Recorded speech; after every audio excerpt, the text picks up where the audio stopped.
ఈరోజు బాలరాముడి విగ్రహ ప్రతిష్ఠ సందర్భంగా దేశమంతా రామనామ జపంతో అలరారుతుంది కదండి.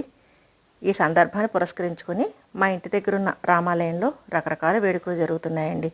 ఆ వేడుకలో భక్తులకు ఇవ్వడం కోసం పెప్పర్మెంట్ ప్లాంటు, అలాగే బచ్చలి అండి, తీగ బచ్చలి, spider plant, air purifying plant అండి, అలాగే 9 o'clock ఫ్లవర్స్ ప్లాంట్, ఇవన్నీ కూడా చిన్ని చిన్ని గ్లాసుల్లో పెట్టండి.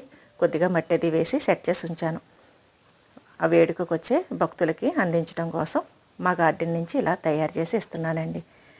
రాముల వారి విగ్రహ ప్రతిష్ఠ అంటే మనందరికీ వేడుకే కదండి. ఏనాటి నుంచో ఎదురు చూస్తున్న అతి సుందరమైన ముఖ్యమైన ఘట్టం ఈరోజు మనకి ఎదురు కావడం, ఆ సందర్భాన్ని పురస్కరించుకొని ఇలాగ నేను ఇవ్వగలిగే అవకాశం రావడం నేను అదృష్టం కింద భావిస్తున్నానండి. జై శ్రీరామ్, జై జై శ్రీరామ్.